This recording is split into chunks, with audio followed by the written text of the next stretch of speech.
Hello दोस्तों, मैं शुभम अपनी अगली वीडियो के साथ आ गया हूँ। अब पीछे तक अभी तक टॉपिक में हम लोगों ने काफ़ी कुछ पढ़ लिया है और इस वीडियो में हम लोग इन्वर्स ऑफ मैट्रिक्स निकालना सीखेंगे, जो कि काफ़ी इंपॉर्टेंट है मैथ्स का टॉपिक। और इस इन्वर्स को एलिमेंट्री ऑपरेशंस के थ्रू निकालेंगे। और अभी मैं इसमें एक और मेथड बताऊंगा इन्वर्स निकालने का, चूँकि इसमें एक और मेथड होता है, वहाँ चल के आप अभी डिटर्मिनेंट्स पढ़ाऊंगा, उसके बाद बताऊंगा। लेकिन ये टॉपिक जो है ये काफ़ी ज़्यादा इंपॉर्टेंट है और ये आपको अच्छे खासे नंबर देता है, ठीक है। और थोड़ा सा टफ भी है, इसलिए बस आप ध्यान से देखते रहना और ये मेरा वादा है आप लोग ये टॉपिक बहुत आसानी से सीख जाओगे। तो टॉपिक पे स्टार्ट करते हैं और आते हैं टॉपिक की तरफ। टॉपिक है हमारा inverse of matrix by elementary operation. तो इसे हिंदी में कह सकते हैं प्रारंभिक संक्रियाओं द्वारा आव्यूह का व्युत्क्रम। व्युत्क्रम इसे ए इनवर्स से इंडिकेट करते हैं। बहुत से क्वेश्चन में देखा होगा आपने ए इनवर्स निकालने को, तो हम लोग उसी को सीखने वाले हैं। और यानी समझ चुके हो अब तक क्या करना है। टॉपिक में हमें इन्वर्स ऑफ मैट्रिक्स निकालना है, लेकिन इसको निकालने के लिए पहले हमें एलिमेंट्री ऑपरेशन पता होने चाहिए, कौन कौन से एलिमेंट्री ऑपरेशन होते हैं। तो मैं उसी एलिमेंट्री ऑपरेशन पर आपको लेकर आता हूँ। तो सबसे पहले हम लोग जान लेते हैं एलिमेंट्री ऑपरेशन क्या होते हैं। जनरली जो मैट्रिक्स में क्या क्या रूल लग जाते हैं, वही चीज़ तुम्हारी प्रारंभिक संक्रियाएं जो लगती हैं, उन्हीं को हम बोलते हैं एलिमेंट्री ऑपरेशंस, ठीक है। तो जो यहाँ पे करेंगे, पहले हम यहाँ पे एलिमेंट्री ऑपरेशन फटाफट देख लेते हैं, क्योंकि ये काफ़ी इंपॉर्टेंट है। और एलिमेंट्री ऑपरेशन आ गया तो आगे की चीज़ें बहुत आसानी से समझ में आ जाएंगी। बेहद इजी है एलिमेंट्री ऑपरेशन भी। तो पहले हम एलिमेंट्री ऑपरेशन पे आते हैं। जो फर्स्ट आपके रूल है वो रूल नंबर 1। रूल नंबर 1 ये है इंटरचेंज ऑफ एनी टू रो और कॉलम्स। हालांकि इंटरचेंज में ई की स्पेलिंग ई गायब है, स्पेलिंग में गड़बड़ है। देखे रहे ना, मेरी स्पेलिंग थोड़ी गड़बड़ आगे पीछे हो सकती हैं। तो इंटरचेंज ऑफ एनी टू रो और कॉलम मतलब एक मैट्रिक्स में तुम किन्हीं भी दो, कोई भी दो रो ले लो यानी पंक्तियां, या कॉलम ले लो, उनको आपस में बदल दो। आपस में बदल दो, इनमें मतलब बदलना होता है, तो कोई फर्क नहीं पड़ता है। बस ये पहला तुम्हारा पॉइंट है। यानी किसी भी मैट्रिक्स में कोई भी दो रो और कॉलम को आपस में बदला जा सकता है, ठीक है। जैसे मैं यहाँ पे दिखा देता हूँ, ये देखो यहाँ पे मैंने करा भी है। एक ये तुम्हारा ए दे रखा है, ये इसके 3 रो हो गई, ये इसके 3 कॉलम हो गए, बता रखा है पहले। अब मैंने यहाँ लिखा applying R1 interchange with R3। तो रो तुम्हारी 1 कौन सी है, ये वाली है, और रो 3 ये वाली है। ये देखो रो 3 ऊपर चली गई और रो 1 नीचे आ गई। समझ चुके होगे। और इसी तरीके कॉलम में भी लगा सकते हो। तो जब कॉलम में लगाओगे तो देखो यहाँ पे ये है पहला कॉलम, ये है दूसरा कॉलम। हमने यहाँ लगाया C1 इंटरचेंज विद C2, ये इंटरचेंज का साइन होता है। और यहाँ पे जैसे इंटरचेंज लगाया तो C1 की जगह पे C2 आ गया। ये देखो C1 तुम्हारा यहाँ पे आ गया है। ये देखो 2 3 -4, और जो तुम्हारा C2 है ये उठ के पहले चला गया है। तो ये पहला रूल था। समझ गए होगे सभी लोग। आता जाए तो यस जरूर टाइप कर देना वीडियो पे। तो पहला रूल आपको समझ में आ गया होगा। एलिमेंट्री ऑपरेशंस का फर्स्ट रूल ये है कि किसी भी दो रो को, किसी या फिर कोई भी दो जो तुम्हारे कॉलम है, उनको आपस में इंटरचेंज किया जा सकता है, बदला जा सकता है, ठीक है। तो मैं आगे बढ़ता हूँ। ये तुम्हारा टॉपिक एकदम अच्छे से क्लियर हो गया होगा। रूल नंबर 2 ये कहता है कि multiplying all element of a row और column of a matrix by a non zero scalar.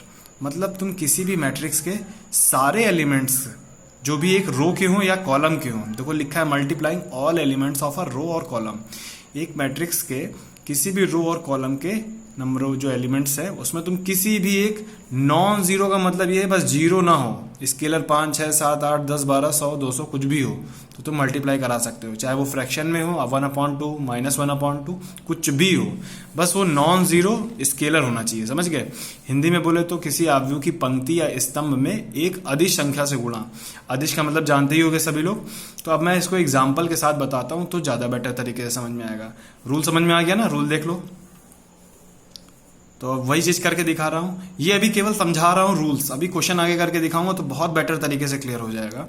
तो ये ए तुम्हारा दे रखा है एक मैट्रिक्स, जिसमें 1 रो 2 रो 3 रो, एक कॉलम 2 रो कॉलम तीसरा कॉलम, तीनों कॉलम समझ गए हो, तीनों रो समझ गए हो आसानी से। अब यहाँ पे देखो हमने एक रूल लगाया, अप्लाइंग R1। क्या लगा रहे हो R1 पे, 3R1। अब एक बात यहां से याद करना शुरू कर दो, जो एक्चुअल में ये पहले लिखा है ये पोजीशन को इंडिकेट करता है। मतलब किस जगह पे तुम रूल लगा रहे हो वो यहां से पता चलता है, और कौन सा रूल लगा रहे हो वो यहां से पता चलता है। इधर क्या लिखा है, मतलब किस पोजीशन पे लगा रहे हो वो इस जगह से पता चलता है, और कहां पे लगा रहे हो वो इस जगह से पता चलता है। तो इसलिए ध्यान रखना है इस बात का कि ये तुम जब लिखना तो पहले यहाँ पे ये पोजीशन को इंडिकेट कर लेता है और ये तुम्हारा वो रूल को इंडिकेट करता है क्या लगा रहे हो। तो मैं R1 में 3R1 लगा रहा हूँ, मतलब पहली पोजीशन ये जो रो है तुम्हारी R1, इसी में 3 से मल्टीप्लाई कर दो तो देखो ये हो गया 6, 3, 12। बाकी सबका सब डिट्टो उतार देना, देखो नीचे का उतर आया, ठीक है। और इसके बाद हम आ जाते हैं आगे। अब यही हम कॉलम में दिखा लेते हैं। अब ये पहला कॉलम है, ये दूसरा है, ये तीसरा है। अब मैंने यहाँ लगाया C1 में, इसका मतलब ये पोजीशन C1 में काम करना चाह रहा हूँ क्या कि -2C1 की C1 में -2 से मल्टीप्लाई करा दो। तो पोजीशन ये है, क्या करना है वो यहाँ लिखा है। तो देखो C1 तुम्हारे यहाँ 2, 1, 3 है, देख लो। मैंने यहाँ जब -2 से मल्टीप्लाई कराया तो यहाँ पे -4 हो गया, -2 हो गया, -6 हो गया। क्लियर है? किसी को कोई समस्या? मैंने जानबूझ के यहाँ पर -2 लिया है ताकि आप लोगों को ये क्लियर हो जाए कि माइनस वाला भी नंबर लेंगे तो कोई बहुत फर्क नहीं पड़ता है। समझ गए? बेहद आसान टॉपिक है, केवल आपको समझना है। क्लियर हो रहा होगा? तो हम बढ़ते हैं रूल नंबर आगे 3 की तरफ। तो रूल नंबर 3 ये है, ये सबसे इंपॉर्टेंट है इसलिए ध्यान से देखना। Adding to the element of a row और column to the corresponding element of any other row multiplied by any scalar. मतलब किसी पंक्ति या स्तंभ यानी रो और कॉलम की को दूसरी कोई भी रो और कॉलम में से जोड़ना, जबकि जो दूसरी रो है उसमें कोई भी नंबर से मल्टीप्लाई किया गया होगा। ये बहुत काम का रूल है, सबसे ज़्यादा यही लगता है तुम्हारा एलिमेंट्री ऑपरेशन में। तो अभी देखना, बेहद आसानी से समझ में आ जाएगा। जैसे यहाँ पे दे रखा है तुम्हारे को एक एग्जाम्पल के तौर पे एक मैट्रिक्स है, ठीक है, देख लो, ये देखो।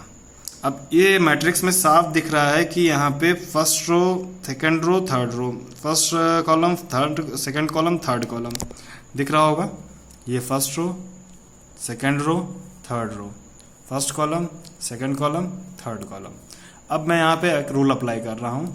R1 पोजीशन है, देख लो यहाँ पे R1 जो है पोजीशन है। R1 में क्या करना है? 2R1 प्लस R2 करना है। R1 में क्या करना है? 2R1 प्लस R2 करना है। देख लो पोजीशन समझ में आ गई होगी सभी को यहाँ तक। अब देखो मैं यहाँ कर रहा हूँ R1 में कर रहा हूँ, यानी फर्स्ट रो में कर रहा हूँ। क्या कर रहा हूँ मैं तुम्हारा यहाँ पर?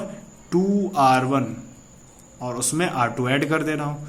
तो ऐसा करो ना कि इसमें यहाँ पे 2 से मल्टीप्लाई करा लो और फिर इसके साथ ऐड कर लो। और ये ध्यान रखना, केवल ये पोजीशन लिखी यानी ये केवल R1 में मेथड लगेगा। जगह ये डिसाइड करेगा करना क्या है, ये यहाँ से डिसाइड होगा। तो ये मेथड जो तुमने लिखा है, ये जो मेथड है, ये मेथड है, ये मेथड है, ये पोजीशन है, ये मेथड केवल R1 में लगेगा और किसी रो में नहीं लगा देना। तो देखो मैं यहाँ R1 पे केवल चेंज करने वाला हूँ। तो कैसे करना है? R1 में 2 से मल्टीप्लाई कराओ, 2 आया, और फिर R2 को ऐड कर दो। ये देखो यहाँ पे 2, पहले तो 2 आ गया 2 से मल्टीप्लाई कराने पे, और फिर 2 ऐड कर दिया ये, तो देखो 4 आ गया। फिर यहाँ पे 2 से मल्टीप्लाई कराया, 0 में 2 से कराओगे कोई फर्क ही नहीं पड़ेगा, और 5 ऐड कर दोगे, 5 आ गया। इसमें 2 से मल्टीप्लाई कराओगे 6 हो जाएगा, और ये ऐड कर दोगे तो देखो ये माइनस गलत लिखा है, 5 हो जाएगा। यहाँ पे ये गलत लिखा है, 5 आएगा। ठीक है, समझ चुके होगे, 6 हो जाएगा। और जब ये -1 उसमें ऐड कराओगे तो 5 आ जाएगा। यहाँ मैंने -5 लिख दिया है गलती से, तो इसके लिए माफ़ करना, सॉरी। हमसे भी हो जाती है गलती, इंसान है, मशीन नहीं है ना। तो आगे बढ़ते हैं। तो भैया ये R2 और R3 नो चेंज रहेंगे, ये ध्यान रखना, मैंने पहले बता दिया है। पोजीशन पे केवल जो तुम्हारी लिखी है उसी पे काम होगा, बाकी सब वैसे ही सेम का सेम उतार देना। अब एक कॉलम वाला भी देख लो। कॉलम वाले की बात करें तो देखो यहाँ पे वही कोई मैट्रिक्स ये दे रखी है, कॉलम के लिए वही रूल लगा रहा हूँ, मतलब दोनों समझा दे रहा हूँ, रो से कैसे करना है और कॉलम से कैसे करना है। तो हम यहाँ कॉलम से आ जाते हैं। तो जब कॉलम से लगाओगे तो ये ध्यान रखना, ये पोजीशन लिखी है C1, यानी पहले कॉलम में काम करना है। क्या करना है? C1 में 2C2 कर दो। तो पहले C2 में 2 से मल्टीप्लाई करो, इसमें ऐड करते जाओ। इसका ये बिल्कुल मतलब नहीं कि मल्टीप्लाई करा के यहाँ लिख दो, यहाँ वही लिखा जाएगा जो C2 था। ठीक है, C2 और C3 बिल्कुल वैसे ही लिखे जाएंगे जो थे, केवल जब C1 लिखेंगे तो ये सब कराते हुए, ये सब लगाते हुए यहाँ पे लिखेंगे। तो पहले मैं देखो यहाँ पे 2 से अगर मल्टीप्लाई कराऊं तो कुछ नहीं, ये दिमाग में करना है, मल्टीप्लाई दिमाग में कराना है। 0 में 2 से मल्टीप्लाई कराओगे कुछ नहीं, ऐड कर दोगे 1 ही आ गया। 5 में 2 से मल्टीप्लाई कराओगे 10, ऐड कर दोगे 12 आ गया। और इसमें 2 से मल्टीप्लाई कराओगे -4, और -4 को यहाँ से ऐड करोगे तो -1, खत्म हो गया। समझ गए होगे सभी लोग? आ गया हो तो टाइप भैया यस कर दो ताकि मुझे पता चलता रहे, और अगर नहीं आया हो तो बता देना, और भी सारी चीज़ें मैं क्लियर कर दूंगा। देख लो,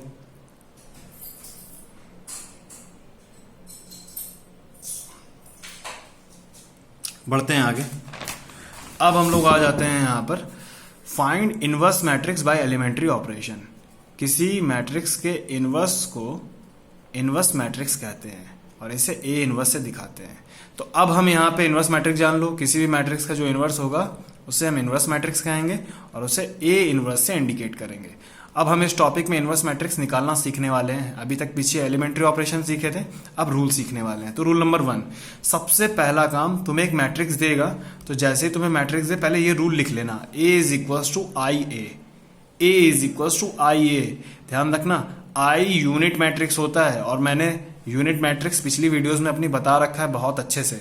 मैट्रिक्स की मैंने पूरी एक प्लेलिस्ट बना रखी है अपने यूट्यूब चैनल पे, आप जाके वहां पे देख सकते हो। पूरी की पूरी प्लेलिस्ट पड़ी है, उसमें सब कुछ सिखा रखा है मैंने। मेरे चैनल का नाम है नथिंग इम्पॉसिबल शुभम टेकमैन, डालना पूरा और आपको मिल जाएंगे वहां सारे वीडियो। तो टॉपिक पे आते हैं, ए इज इक्वल्स टू हो जाएगा आई ए। ठीक है, ये लिखना है आपको, सबसे पहले लिखना है। और अगला काम, ये जो ए का आपका यहाँ पे मैट्रिक्स दे रखा है, इस मैट्रिक्स को ए की जगह लिख देना।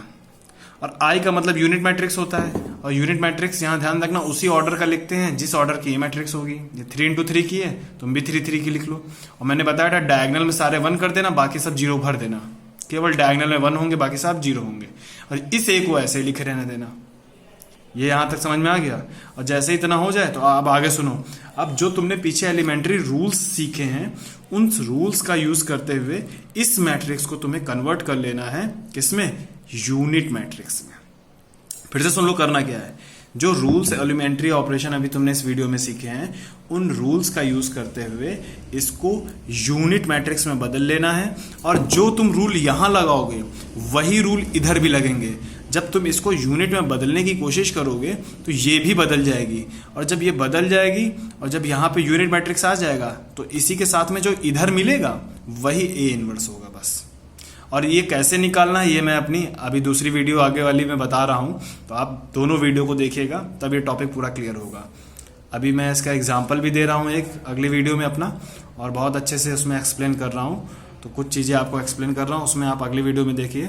अगर वीडियो आपको अच्छा लगा हो तो लाइक सब्सक्राइब करिए, और अगर वीडियो में कोई कमी रह गई हो तो मुझे ज़रूर बताइए, मैं ज़रूर उसमें सुधार करूँगा।